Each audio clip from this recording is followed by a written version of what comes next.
आइए रुद्रगीत की ओर हम लोग प्रस्थान करें। रुद्रगीत की पहले भूमिका सुने, भगवान शिव ने कैसे कैसे इसको गाया। मैंने भी पहली बार आज कह रहा हूं रुद्रगीत, आज तक मैंने भी कथाओं में, क्योंकि समय का अभाव ऐसा रहता है कि हम कह ही नहीं पाते। और मैंने रात्रि भर में अनेक विद्वानों की पुस्तकें मेरे पास हैं, मैंने सबके भाव देखे, लेकिन रुद्रगीत पर किसी ने विशेष विवेचना कोई नहीं कर पाया। की होंगी शायद मेरे अवलोकन में नहीं आई, लेकिन रुद्रगीत बहुत सुंदर है। जब पढ़ा तब पता चला। ध्रुव जी महाराज के वंश में एक राजा हुए, उनका नाम था प्राचीन वरही। बहुत ध्यान से सावधानी से सुनिए। प्राचीन वरही राजा हुए। इन्होंने इतना यज्ञ किया, इतना यज्ञ किया। यज्ञ में, कर्म कांड में इनकी बड़ी रुचि। कई लोगों की कथा में रुचि नहीं होती, कई लोगों की दर्शन में रुचि नहीं होती, लेकिन कर्म कांड में बड़ी रुचि होती। हवन करा लो और महाराज सप्तचंडी यज्ञ करा लो, घर में रुद्राभिषेक करा लो, मतलब उनकी कर्मकांड में बड़ी रुचि। ठीक है, अच्छा है, कर्मकांड भगवान का अंग है, उसमें रुचि होनी चाहिए, लेकिन कर्मकांड अत्यंत नियमावलियों से युक्त होता है। और कलयुग में मानव सभी नियमों को पालन करने में इतना योग्य नहीं होता, इसलिए जो नियम पालन कर सके उसको कर्मकांड के विषय में होना तो सबको चाहिए। हम भी कर्मकांड के अनुयायी हैं, सभी ब्राह्मण कर्मकांड से ही हैं, हमारा तो धन कर्मकांड है। लेकिन ये भक्ति, ये भगवान की कथा स्वरूप, यहां नियम उतने नहीं होते। यहां तो आप कैसे भी बैठो, खूब खाओ पियो, आनंद से बैठ के बस सुनो। कर्मकांड में आपको क्रिया करनी है, यहां पर आपको बता दिया जाएगा, अब खुद करो, अब खुद समझो। वहां जीवन शैली कैसे बनाए वो सिखाया जाता है। तो प्राचीन वरही राजा की कर्मकांड में बड़ी रुचि थी। यज्ञ करते थे, इतने यज्ञ करते थे कि उनके यज्ञ करने की वजह से जो कुशा थी वो पूर्व की ओर झुक गई अधिकतर, इसलिए उनका नाम प्राचीन वरही पड़ गया। यज्ञ तो करते थे, लेकिन कैसे करते थे? यज्ञेषु वितन्वतः, हिंसात्मक यज्ञ करते थे। अपने यज्ञ के माध्यम से देवताओं को प्रसन्न करने के लिए पशु वध कर देते थे, और जो कि उत्तम बात नहीं है। नारद जी ने आकर के उनको समझाया, बोले राजन ये तुम सही नहीं करते हो, ये पशु वध करके तुम कौन से देवता को प्रसन्न करना चाहते हो? उन्होंने कहा कि आकाश में देखो, जितने जानवरों को तुमने मारा सब तुम्हारी प्रतीक्षा कर रहे हैं। हम जिस किसी को भी कष्ट पहुंचाते हैं, जिस जीव को, वो या तो जीते जी उसी जन्म में हमसे बदला ले लेगा, नहीं तो वो हमारी प्रतीक्षा कर रहा है, आओ तुम्हारा भोग हम लगाएंगे, तुमने हमारा लगाया। प्राचीन वरही राजा को नारद जी ने समझाया, वो नहीं माने। यज्ञ करने के लिए साफ सुथरे बन के नहा धो करके जाते थे, लौट करके आते खून में लथपथ। प्राचीन वरही राजा के यहां 10 पुत्रों ने जन्म लिया। इनके 10 पुत्र हुए। तुल्य नाम व्रता सर्वे धर्मस्नाता दशा भवन। 10 पुत्र हुए, लेकिन विडंबना यह कि 10 पुत्रों का एक ही नाम, प्रचेता। वो सब साथ ही चलते थे, तो उनको प्रचेता गण कहा जाता था। बहुत अच्छी कथा है और बिल्कुल नवीन कथा है, इसलिए बहुत सावधानी से सुनिएगा। नेपाल में 5 प्रांत हैं और 5 प्रांतों के अलग अलग नाम हैं, लेकिन फिर भी नेपाल में 5 प्रांतों को क्या, प्रांत नंबर 1, प्रांत नंबर 2, प्रांत नंबर 3। तुम कहां जा रहे हो? बोल प्रांत नंबर 3 में जा रहे हैं, ऐसे बोलते हैं वहां के लोग। नाम अलग अलग हैं, लेकिन फिर भी वहां सबको प्रांत ही कहा जाता है। बस कितने? 7 प्रांत हैं, ऐसे ही बोलते हैं ना, प्रांत 1, प्रांत 2, प्रांत 3, ऐसे ही बोलते हैं। पोखरा प्रांत और वो ऐसे नाम तो हैं, लेकिन सहज भाव से ऐसे कहते हैं प्रांत 2 में जा रहे हैं, प्रांत 3 में जा रहे हैं। तो ऐसे प्रचेता गण थे। 10 भाई थे, लेकिन उनके सबके नाम एक जैसे, एक ही नाम था। और ऐसा हुआ क्यों? जब 10 का जन्म हुआ तो बड़े पुत्र का नाम जब प्रचेता रखा गया, तो छोटे भाइयों में इतना प्रेम था आपस में एक दूसरे से कि बाकी सब रोने लगे। बोले क्या? बोले हमारा नाम बदलो मत, जो बड़े भैया का नाम वही हमारा नाम, प्रचेता। सबका नाम प्रचेता। अरे प्रभु जी कहां तक कहें, आप आश्चर्य करेंगे। प्रचेता गणों को भगवान श्रीमन नारायण ने दर्शन दिया, और दर्शन देने के बाद क्या वरदान दिया? प्रचेताओं ने मांगा नहीं, भगवान ने दिया। वरम व्रणिध्वम भद्रम वो यूयम मेनपनंदना सौहदेना पृथक धाम तुष्टोऽहं सौहदेन वा यो नुस्मरीति सन्ध्याता युष्माननुदिनं नरः तस्य भ्रातुः स्वात्मसाम्यं युष्माननुदिनं नरः। भगवान ने इन 10 प्रचेताओं को वरदान दिया कि तुम 10 में जो प्रेम है ना आपस में, मैं उससे बहुत प्रसन्न हूं। भाइयों में प्रेम नहीं दिखाई देता, लेकिन तुम 10 आपस में एक दूसरे से जो प्रेम करते हो उससे मैं बहुत प्रसन्न हूं। और मैं वरदान देता हूं कि आने वाले समय में एक घर में अधिक भाई रहते हैं, यदि उनमें क्लेश होता हो और यदि वो क्लेश को शांत करना चाहते हैं, तो यदि तुम्हारा स्मरण कर लेंगे तो उनके क्लेश नष्ट हो जाए। ऐसा 10 प्रचेताओं को भगवान नारायण ने वरदान प्रदान किया। तो ये प्रचेतागण, भ्रातृ प्रेम बहुत आवश्यक है।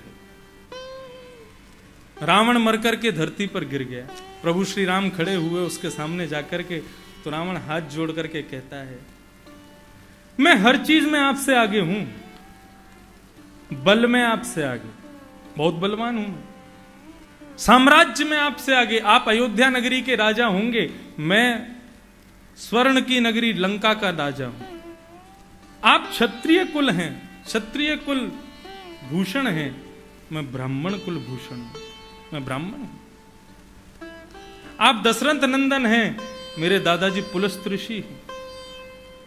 मेरे यहां पर 33 करोड़ देवता सेवा करते हैं, हर चीज में आगे। आपका एक मुख है, मेरे 10 मुख हैं।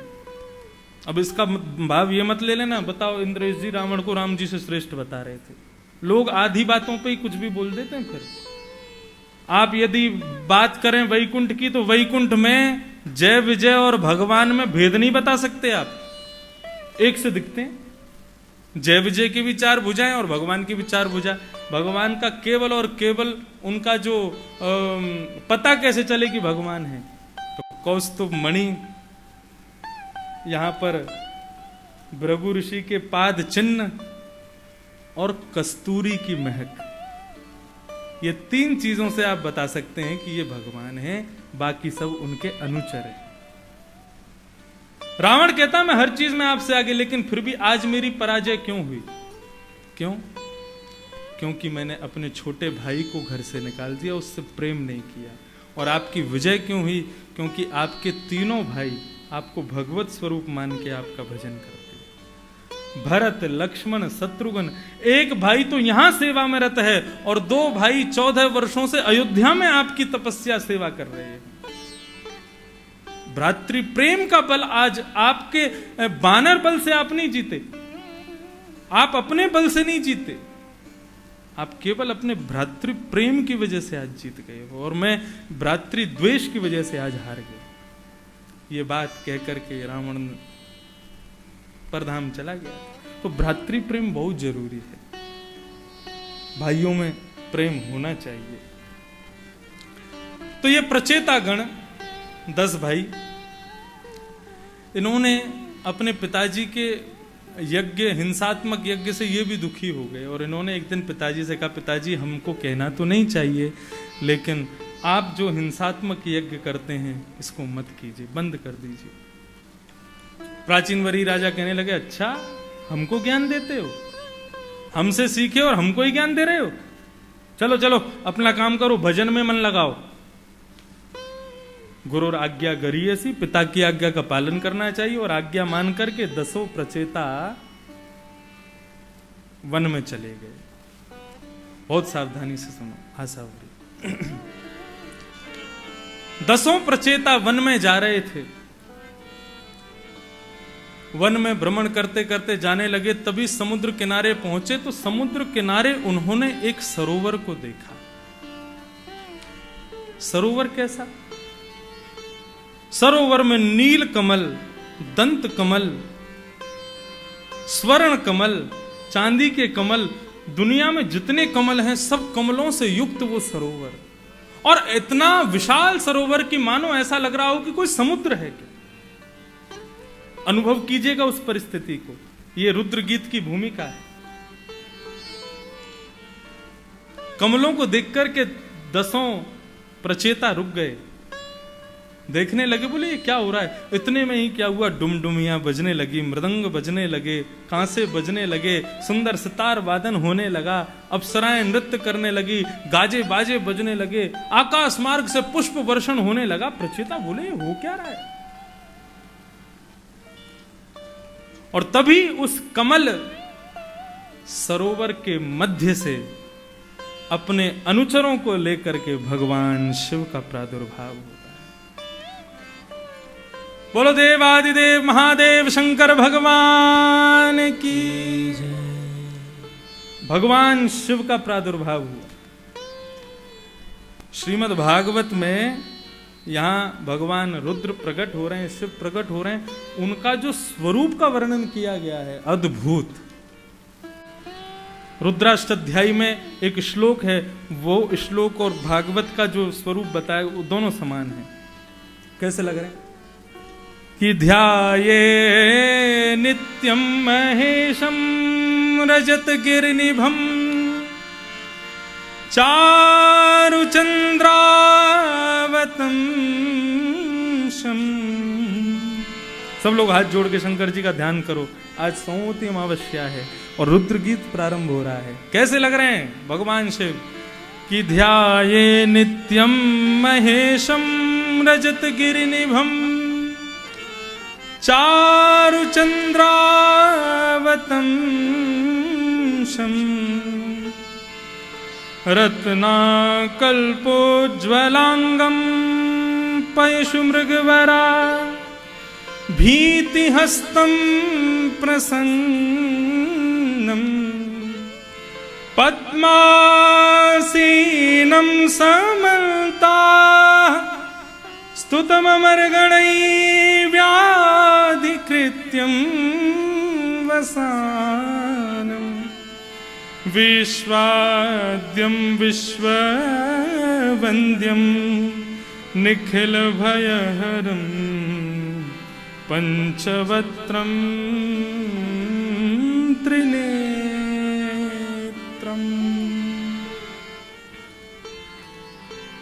प्रचेता गणों के सामने जब ऐसा अनुभव होने लगा, मृदंग बजने लगे, गाजे बाजे बजने लगे, सुंदर सुगंधी आने लगी, तभी उन्होंने देखा कमल उस सरोवर के मध्य में से अपने अनुचरों को लेकर के भगवान शिव प्रकट हो रहे हैं। वर्णन करते हैं कैसे हैं शिव, कैसा स्वरूप है उनका।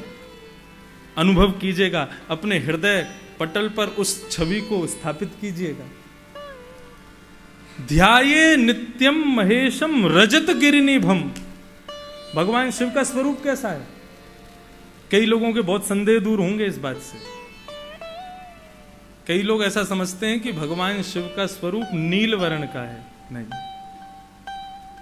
रजत गिरिनिभम, चांदी जब चमकती है तो जैसा चांदी का रंग है वैसा भगवान शिव का रंग है। कर्पूर गौरम करुणावतारम। कई लोग इस श्लोक को सुनते ही तुरंत आरती जला देते हैं महाराज। कई जगह मैंने देखा है, विदेशों में भी बस इतना बोले कर्पूर गौरम। आरती कहाँ है, आरती लाओ, कर्पूर गौरम बोल रहा है। अरे भगवान शिव का स्वरूप बताया। किसी ने पूछा भगवान कैसे, बोले गोरे हैं। कैसे गोरे, बोले कैसे गोरे, कपूर जैसे गोरे। तो बोले कर्पूर गौरम, कपूर जैसे गोरे। अगर भगवान शिव नीले होते तो उनके गले का नील कंठ कभी दिखाई देता? कभी नहीं दिखता। वे गोरे हैं। ध्याये नित्यम महेशम रजत गिरिनिभम। चांदी के जैसा स्वरूप है। ऐसा लग रहा है मानो कोई चांदी का पर्वत प्रकट हो गया हो सामने। प्रचेताओं के भाग्य की सराहना करनी पड़ेगी, कैसा सुंदर स्वरूप दिख रहा है। और ध्याये नित्यम महेशम रजत गिरिनिभम चारु चंद्रावतंशम। कैसे हैं भगवान शिव, बोले द्वितीया के चंद्रमा को मस्तिष्क पर धारण किया। बड़े चंद्रमा को नहीं, बाल रूप चंद्रमा का धारण करते हैं।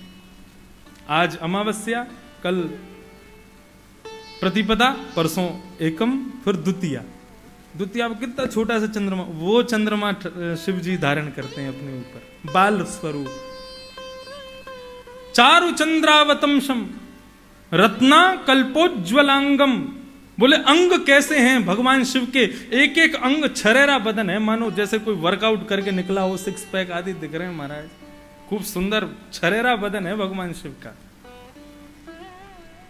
और एक एक अंग है कैसा, बोले जिस प्रकार स्वर्ण को आप अग्नि में थोड़ी देर रखने के बाद निकालोगे तो स्वर्ण की चमक इतनी तीव्र होती कि उसको देख नहीं सकते, ऐसा एक एक अंग चमकता है भगवान शिव का। रत्ना कल्पोज्वलांगम पयुष मृग वरा, मृग चर्म हाथ में लिए हैं, और भीति हस्तम प्रसन्नम, हाथ से आशीष देते हुए प्रसन्न मुद्रा में खड़े हैं भगवान शिव। पद्मासीनम समन्ताह, अब दो भाव हैं, भगवान शिव कमल के आसन पर बैठे हैं, और या फिर दूसरा भाव कहा जाए पद्मासन मुद्रा में बैठे। भगवान कभी भी हमारी तरह आलती मार पाल के नहीं बैठते। भगवान कैसे बैठते हैं, पद्मासन में बैठते हैं, दोनों पैर के तलवे ऊपर की ओर दिखेंगे, एक पैर ये भी ऊपर और दूसरा पैर यहां पर ऊपर, ये पद्मासन, ऐसे बैठते हैं भगवान। तो पद्मासीनम समन्ताह स्तुतम अमर गणई, देवता सब उनकी स्तुति गा रहे हैं, स्तुतम अमर गणई व्याधि कृत्यम वसानम विश्वाद्यम विश्ववंद्यम। भगवान शिव विश्ववंद्य हैं, हमारे श्रीमन नारायण भगवान हैं तो ये भी विश्ववंद्य हैं, लेकिन राक्षस सब इनसे लड़ने को ही चाहते हैं, और कई राक्षस तो भगवान शिव के सेवक भी हैं। भगवान शिव के एक आदि शत्रु हैं, दक्ष हो गए आदि आदि, लेकिन जितने भी राक्षस अधिकतर सब नारायण के शत्रु, और अधिकतर सब शिव के शिष्य। तो विश्वाद्यम विश्ववंद्यम, विश्ववंद्यम एक बार को हमारे श्रीमन नारायण भगवान है तो सही, लेकिन पॉपुलैरिटी भगवान शिव की ज्यादा है। विश्ववंद्यम निखिल भय हरम, पूरे ब्रह्मांड के भय को नाश करने वाले, पंचवक्त्रम, 5 मुख हैं भगवान शिव के, 1 2 3 4 5 पंचमुख। काठमांडू नेपाल में भगवान का पंचमुख रूप विराज रहा है, पशुपतिनाथ भगवान। केदारनाथ भगवान जो है ये भगवान शिव की कमर है, और मुख कहां है उस कमर का, वो गुफा में घुस रहे थे, भीम ने पकड़ लिया था, तो कमर रह गई केदारनाथ में, मुख निकला पशुपतिनाथ में, नेपाल में हिमालय में जाकर। तो पंचवक्त्रम त्रिनेत्रम, 3 नेत्र हैं। ऐसे भगवान शिव पर्वताकार रूप धारण करके विशाल विकराल स्वरूप में प्रचेता गणों के सामने प्रकट हो गए। आइए हम लोग 2 मिनट प्रणाम कर लें भगवान शिव को रुद्र गीत में प्रवेश करने से पहले।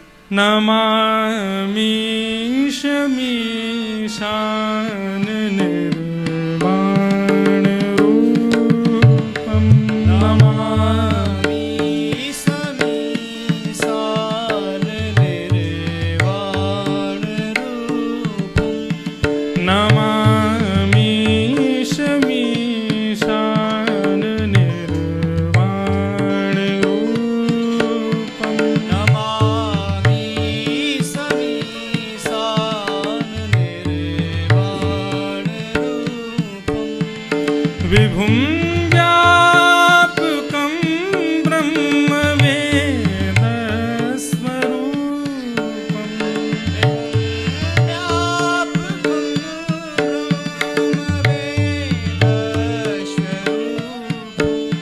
निजं निर्गुणं निर्विकल्पं निरीहं, निजं निर्गुणं निर्विकल्पं चिदाकाशमाकाशवासं भजेऽहम्,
ध्यान वाले दुकंठे भुजंगा नमामि समीसान निर्वाण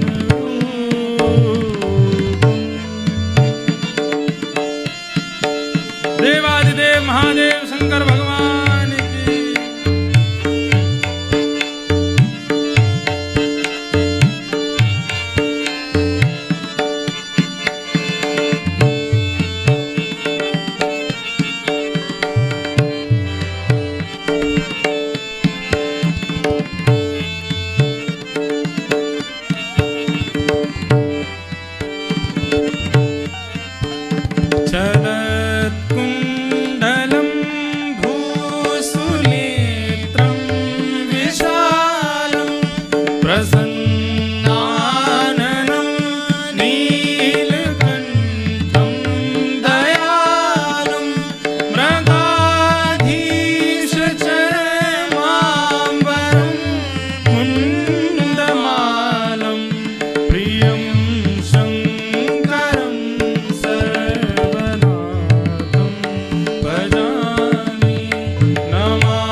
रुद्राष्टकमिदं प्रोक्तम् विप्रेण हरतोषे ये पठन्ति नरा भक्त्या तेषां शम्भु प्रसीदति।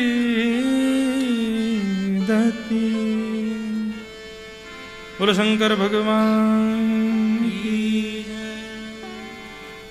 भगवान शिव प्रचेता गणों के सामने प्रकट हो गए, अहीर भैरव। अब बहुत भाव से और बहुत सावधानी से एक एक भाव को सुनिएगा।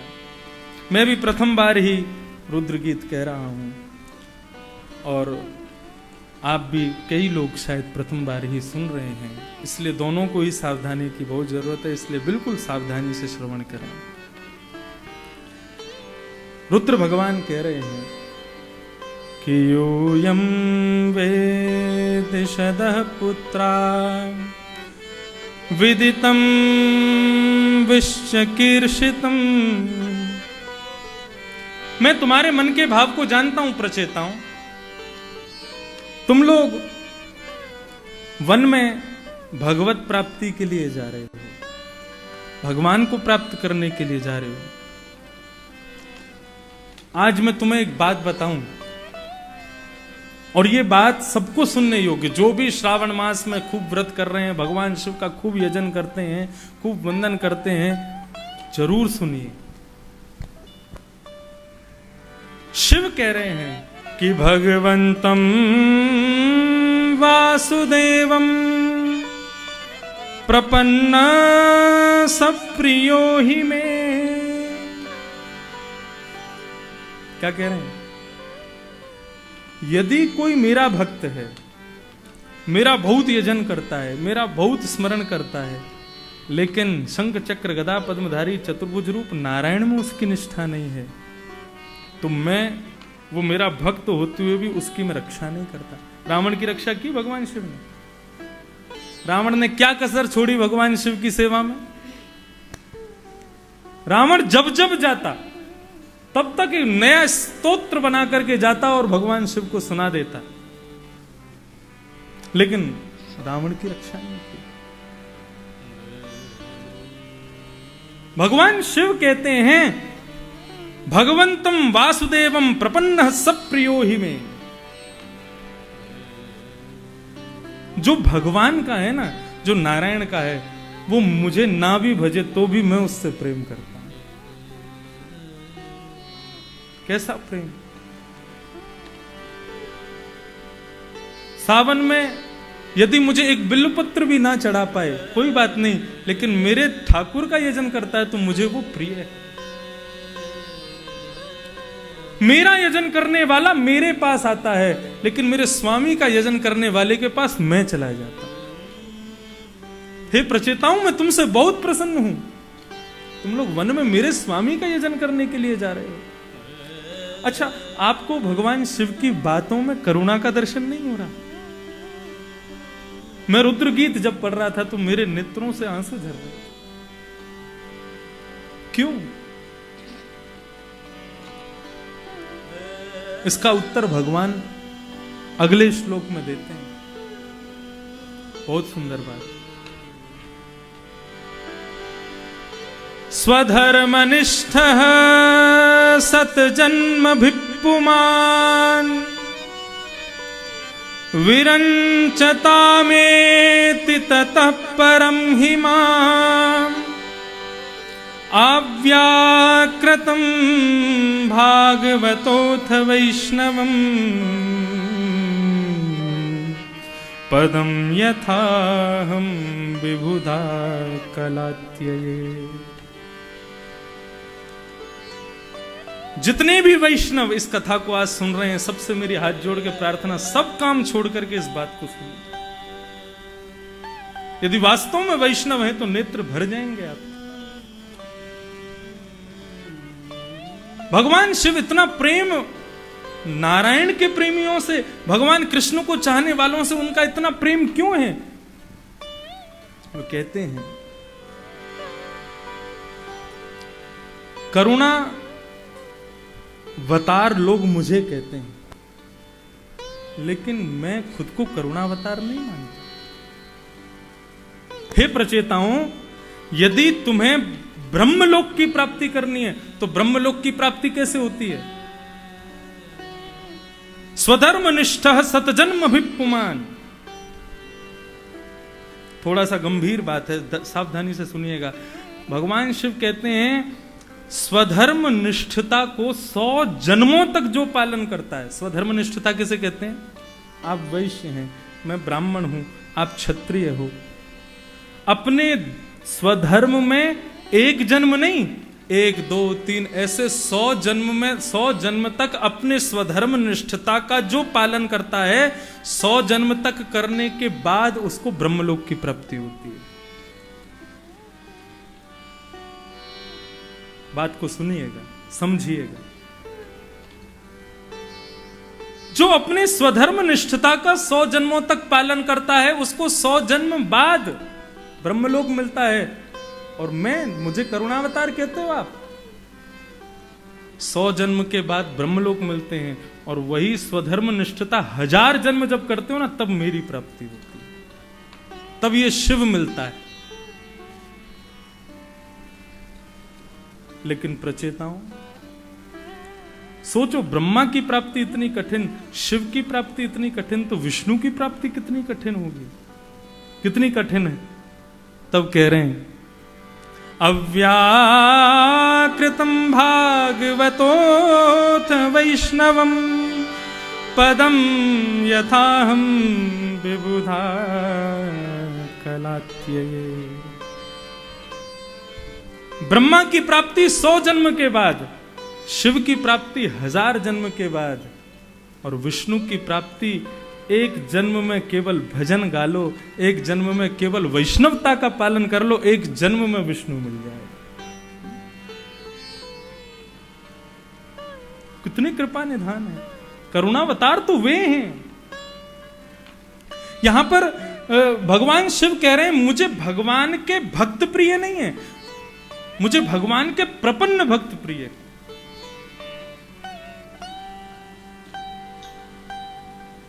प्रपन्नता किसे कहते हैं? एक होता है भक्त और एक होता है प्रपन्न। भक्त किसे कहते हैं? भाई नाम जप कर लो, लाओ माला दो तब नाम जप करेंगे। हमारे हाथ में जब तक माला नहीं दोगे तब तक नाम जप नहीं होगा। अरे बिना माला के कर लो, बिना माला के नहीं होता। भजन करने के लिए माला चाहिए, वो भक्त है। भैया जगन्नाथ जी का दर्शन कर लो। अरे महाराज लॉकडाउन लग रहा है, कोरोना वायरस चल रहा है, कैसे जामे, कैसे दर्शन होंगे जगन्नाथ जी के? अरे घर बैठे बैठे कर लो। कैसे? नेत्र बंद करके स्मरण कर लो। बोले वो नहीं होते। जिसको जगन्नाथ जी के दर्शन करने के लिए जगन्नाथपुरी जाने की आवश्यकता है, वो भक्त है।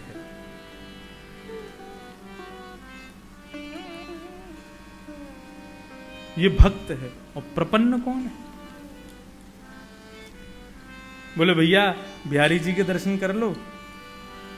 बोले आहा आहा वाह, आज तो हमारे श्री बिहारी जी ने कली का श्रृंगार धारण किया है, मुख पर टिपारा धारण किया है, और महाराज सुंदर आज तो अलकावलियां दिख रही हैं। कैसी सुंदर कमल की माला गले में धारण करी है, पैरों से सुंदर सुगंधी बह रही है, सुंदर बिहारी जी के बंगले लगे हुए हैं, पुजारी जी आरती उतार रहे हैं, घुमा घुमा करके एक एक अंग की आरती उतार रहे हैं। क्या सुंदर दर्शन। बोले कैसे दिख रहा है? बोले नेत्रों के भीतर ठाकुर जी दिख रहे हैं। ये भक्त नहीं, ये प्रपन्न है। भगवान शिव कहते हैं मुझे कौन प्रिय है? भगवंतम वासुदेवम प्रपन्न सब प्रियो ही में। मुझे प्रिय वो है जो भगवान का प्रपन्न भक्त है।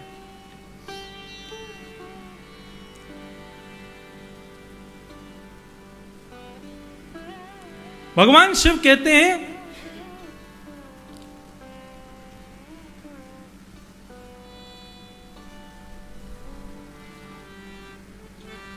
अथ भागवतायूयं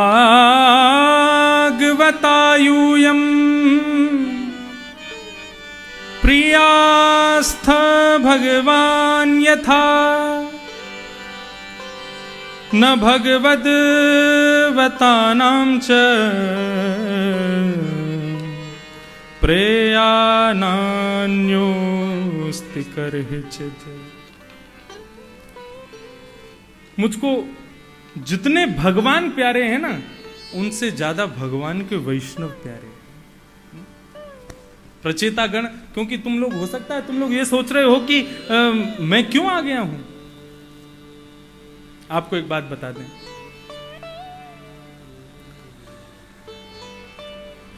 हमको एक जन्म में भगवान के दर्शन हो सकते हैं, प्राप्ति हो सकती है, लेकिन भगवान शिव को नहीं हो सकती, ब्रह्मा को नहीं हो सकती।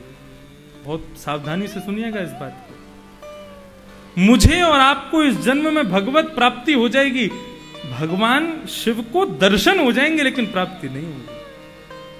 भगवान शिव कहते हैं, बोले कि जब तक इस संसार का संहार नहीं होगा, मुझे काम दे रखा है ना भगवान ने, संसार का प्रलय करना है। जब तक प्रलय नहीं होगा तब तक मैं भगवत प्राप्ति नहीं कर सकता। दर्शन कर सकता हूं, कभी कभी जाके दर्शन हो सकते हैं, लेकिन मुझे प्राप्ति नहीं होगी।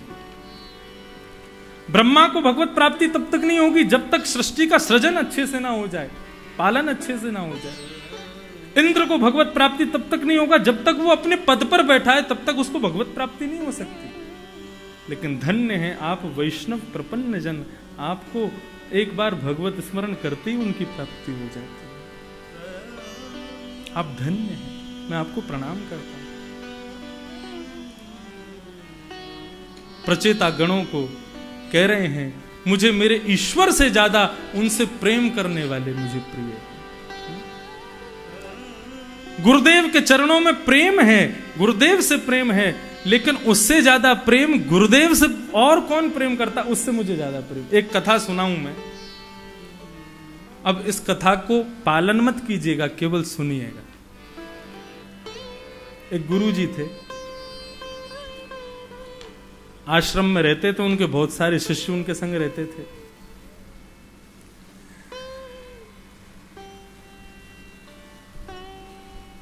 एक शिष्य के भीतर प्रपन्नता थी अपने गुरु के लिए, वो जो कह दें सो पत्थर की लकीर, उसके आगे कुछ नहीं। गुरु जी के द्वारा एक बार वो कृत्य हुआ जो नहीं होना चाहिए था। एक सुंदर स्त्री पर मोहित हो गए और मोहित होकर के उसको अपने घर ले आए, उसको आश्रम में ले आए। अब जैसे ही उस स्त्री को आश्रम में लेकर के आए तो बाकी के महात्माओं ने कहा अब यहाँ रहना ठीक नहीं है, चलो। एक एक करके सब महात्मा छोड़ छोड़ के चले गए आश्रम को। उससे भी कहा भाई तू भी चल, वो नहीं गया। बोले नहीं, मैं अपने गुरु जी को छोड़ के नहीं जा। बोले ऐसे गुरु के पास क्या रहना। बोले भैया मैं गुरु से प्रेम करता हूँ, गुरु उनसे प्रेम करते हैं, तो मैं गुरु से ज्यादा उनको भी वंदनीय मानता हूँ। मेरे गुरु तुमसे प्रेम करते हैं, मैं उनको छोड़ के नहीं जाऊंगा। इतना प्रेम, पूरा आश्रम खाली हो गया, लेकिन वो अपने गुरु को छोड़ करके नहीं गया। उसको दोष ही नहीं दिखा अपने गुरु में। भगवान श्रीमन नारायण एक बार बड़े प्रसन्न हो गए। बोले भैया इसकी भक्ति से हम बड़े प्रसन्न हैं, इसको भूमि पर नहीं, इसको तो वैकुंठ में रहना चाहिए। रात्रि में सो रहा था, प्रभु अपने गरुड़ पर विराजमान होकर के और पहुंच गए। जैसे ही पहुंचे उसने प्रकाश देखा। बोले कहां से प्रकाश आ रहा है। बोले कि भैया कौन। बोले हम गरुड़ पर विराज रहे हैं, कौन हो सकते हैं। और जय हो जय हो जय हो जय हो, श्रीमन नारायण भगवान पधारे, आपके श्री चरणों में बारंबार प्रणाम। कैसे आगमन हुआ भाई। बोले आगमन क्या तुमको लेने आए हैं हम। वो कहां ले जाने आए। बोले चलो वैकुंठ हमारे साथ, वहीं रहना। बोले कि मैं चल तो देता, गुरु जी की आज्ञा ले लूं मैं। बोले जल्दी लेके आओ। गुरु जी सो रहे थे कक्ष में। वो गया, दौड़ा दौड़ा खटखटाया, गुरु जी बाहर आए। बोले क्या हुआ बेटा, क्यों इतनी रात में। बोले गुरु जी आज्ञा चाहिए। बोले कैसी आज्ञा चाहिए। वो भगवान लेने आए हैं मुझको, वैकुंठ ले जाने आए हैं। बोले कहाँ है। बोले देखो गरुड़, क्या सुंदर गरुड़ विराज रहा है, उस पर शंख चक्र गदा पद्म धारण करके देखिए, कौस्तुभ मणि चमक रही है, क्या सुंदर स्वरूप देखो। देख रहे हैं, बाहर खड़े हैं आंगन में। गुरु जी बोले मुझको तो नहीं दिख रहे। बोले आपको नहीं दिख रहे। बोले नहीं। दौड़ के गए, बोले कि मेरे गुरु जी को दर्शन दो पहले। बोले दर्शन नहीं देंगे। बोले क्यों। बोले तुम्हारे गुरु जी का कृत्य अच्छा नहीं है, सन्यासी होते हुए उन्होंने गलत काम किया, ऐसे लोगों को मैं दर्शन नहीं देता। बोले तो फिर ठीक है, तुम मुझे नहीं जाना आपके साथ। क्यों। बोले मेरे अंदर जो आपके प्रति भक्ति वो मेरे गुरुजी ने जगाई, और आज उन गुरुजी को ही दर्शन नहीं दोगे आप। ठीक है दर्शन दे देते हैं, फिर तो चलोगे? बोले हाँ। दर्शन दे दिए, गुरुजी कृतार्थ हो गए। बोले वाह, जय हो प्रभु, आपके दर्शन हो गए। चेला को बोला, बोले गुरुजी अब आज्ञा दे दो, मैं जाऊं। बोले सुन, तू अकेला जाएगा, हमको अकेला छोड़ के? भगवान से कह दे हमको भी ले चले। लौट क्या? भगवान बोले जल्दी बैठो गरुड़ पर। बोले प्रभु मेरे गुरुजी को भी ले चलो ना। बोले तुम कैसी बात कर रहे हो? एक तो हमने तुम्हारे कहने से दर्शन दे दिए, अब तुम कह रहे हो उनको लेके चलो। लेके नहीं जाएंगे हम, ऐसे लोगों को वैकुंठ नहीं मिलता। तो मेरे गुरुजी नहीं जाएंगे तो मैं भी नहीं जाऊंगा, आप जाओ। भगवान बोले बड़ा हटीला, कैसी गुरु में प्रेरणा, कैसा प्रेम। लेकिन उसको लेने के लिए आए तो लेकर के जाएंगे। अच्छा ठीक है, अपने गुरु से कहो आ जाएंगे, बैठेंगे मेरे साथ, चलो उनको भी ले चलते हैं। अब तो क्या गुरुजी बड़ी प्रसन्नता की बात है। बोले क्या भगवान राजी हो गए? चलो जल्दी चलते हैं, दोनों वैकुंठ में रहेंगे, वहां भी आपकी सेवा करूंगा। गुरुजी भीतर कक्ष में उसको देखने लगे। बोले इसको भी ले चलो, इसके बिना हम कैसे जाएं? चेला दौड़ा दौड़ा गया। बोले अब क्या हो गया?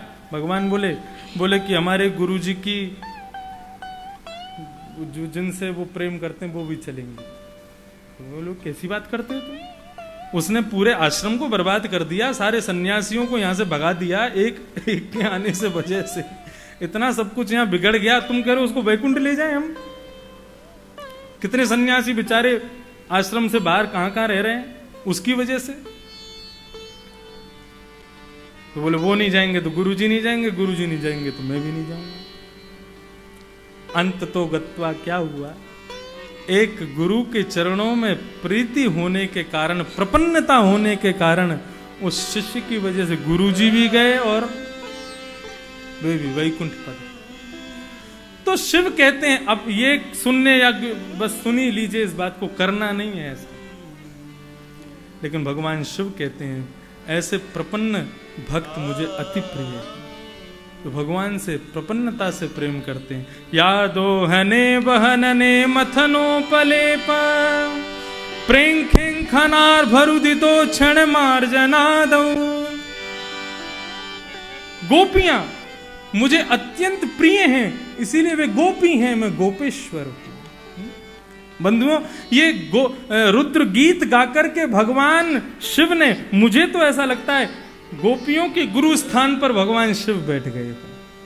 इन्हीं की प्रेरणा लेकर के गोपियों ने गोपी गीत गाया। वो गोपियां हैं, ये गोपेश्वर हैं, उन गोपियों के भी ईश्वर हैं भगवान शिव। जो हर स्थिति में भगवत स्मरण करे, ऐसे प्रपन्न भक्त मुझे प्रिय हैं। मैं तुम्हें एक स्तवन, एक स्तुति सुनाता हूं। इस स्तुति के माध्यम से तुम भगवत प्राप्ति करने में तुमको आसानी होगी। ऐसा मैंने रुद्रगीत में पढ़ा कि इस रुद्रगीत को जो पढ़ेगा, जो इसका नियमित पाठ करेगा, कोई भी मन की इच्छा हो वो पूरी हो जाती है। तो क्यों ना इसी मन की इच्छा को रख लें कि हमें भी एक दिन श्री ठाकुर जी के दर्शन हो जाएं। उसी भावना से ये रुद्र गीत भगवान श्री रुद्र गा रहे हैं। आयुर्भैरव। जितं तयात्मविधुर्य स्वस्तये स्वस्तिरस्तु मे भवताराध साराध्यं सर्वस्मात्मने नमः। नमः पंकजनाभाय भूतसूक्ष्मेन्द्रियात्मने वासुदेवाय शान्ताय कूटस्थाय स्वरूपाय।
नित्यं शुचिषदे नमः।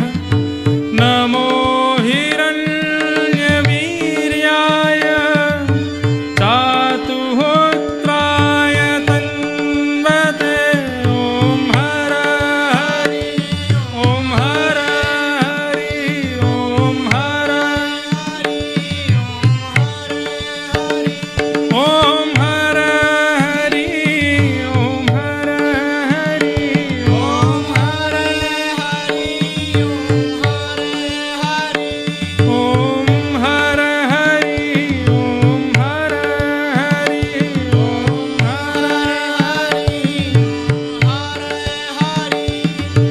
नम ऊर्ज ईशन्याय पतये यज्ञरेतसे। तृप्तिदाय च जीवानां नमः सर्वस्वसात्मने। सर्वसत्त्वात्मदोहाय विशेषाय स्ववीयसे। नाम्ने त्रैलोक्यपालाय सहौजो बलाय च। ॐ हर हरि ॐ हर हरि ॐ हर हरि ॐ हर हरि ॐ हर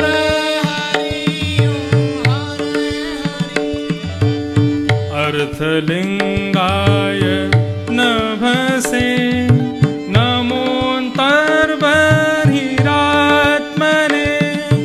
नमः पुण्याय लोकाय अमुष्मै भूरिवर्चसे। प्रवत्ताय निवृत्ताय प्रवत्ताय निवृत्ताय पितृदेवाय कर्मणे। नमो धर्मविपाकाय मत्ववे दुःखदाय च। ॐ हर हरि ॐ हर हरि ॐ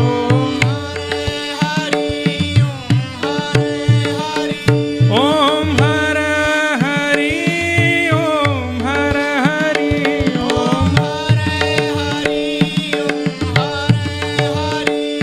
ॐ हर हरि ॐ हर हरि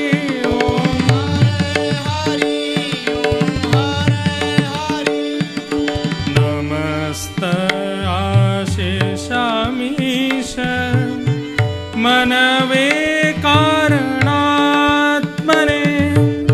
नमो धर्माय बृहते कृष्णाय कुण्डमेधसे। पुरुषाय पुराणाय पुरुषाय पुराणाय सांख्ययोगेश्वराय च योगेश्वराय च। सक्त्राय समेताय सक्त्राय समेताय मीडुषेऽहं कृतात्मने। चेतयाकूतिरूपाय नमो वाचो विभूतये। ॐ हर हरि ॐ हर हरि ॐ